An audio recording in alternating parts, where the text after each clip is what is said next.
I know I look really happy, but I fear that I'm under a manic episode. Today is my brother Doug's 37th birthday, and it is his 14th birthday in heaven. So, I feel like I'm gonna cry already, and it is 8 in the morning. So we're gonna talk about what mourning and loss and grief can all feel like, because it is a whirlwind. What I've learned with grief is that every year it changes. Every day it changes.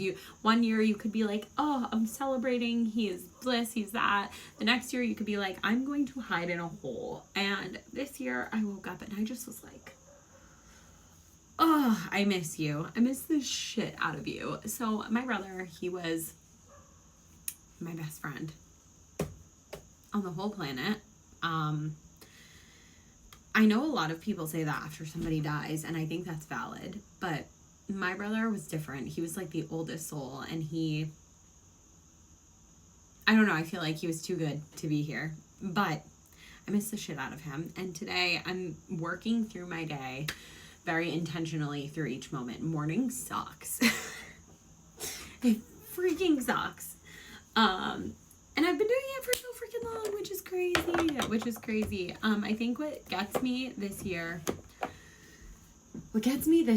with his passing is that at 37 years old, Dougie was always very goal orientated. So he knew what he wanted by a certain age, by a certain time. And I remember like 2 weeks before he died, we sat down and we talked about what he wanted in life. And he was this masculine, beautiful, hilarious, charismatic, full of life energy who wanted to become this professional boxer, and he was a professional MMA fighter, and he like wanted this big life. And I remember sitting with him and he was talking about his goals, and he said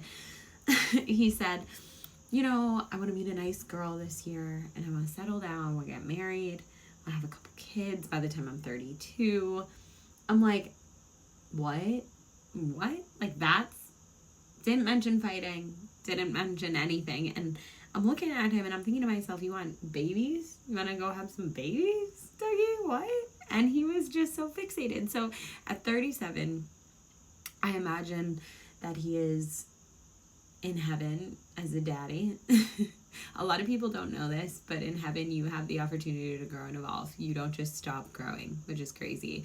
But I imagine that he's up there with a baby, and I imagine that he is a dad with a wife, and a whole, situation. And Spirit has shown me glimpses of that. I'm so lucky because I didn't know that myself, and I had always felt very sad that he didn't get to experience, marriage, babies, all that fun stuff. And Spirit one day showed me this image of him, and he looked older, and in this visual I got of him, he came to me and he was walking right in front of me, and he's like, look, my wife's on the phone, and he had a beard, and I was like, what the fuck?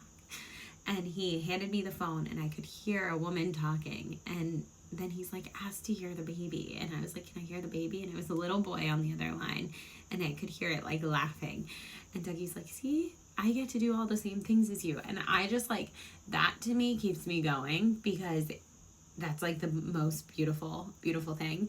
So today on his birthday, I do not channel him. I do not try intently to get his energy going, but I talk to him, and then I imagine what he would have been like and what he would have experienced. This is a photo of him because it's so funny.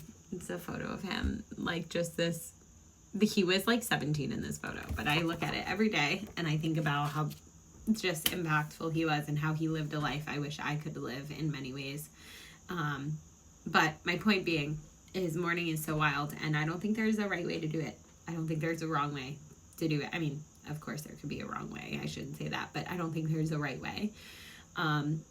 Today, I'm going to live in each moment, and I'm going to honor him, and I'm going to experience him as much as I can. I will watch all of his fighting videos, he's never lost, so we'll watch all of those, and I'll incorporate my kids on that, and we'll discuss the superpowers that they believe that they have inherited in their DNA from my brother, because that is their storyline.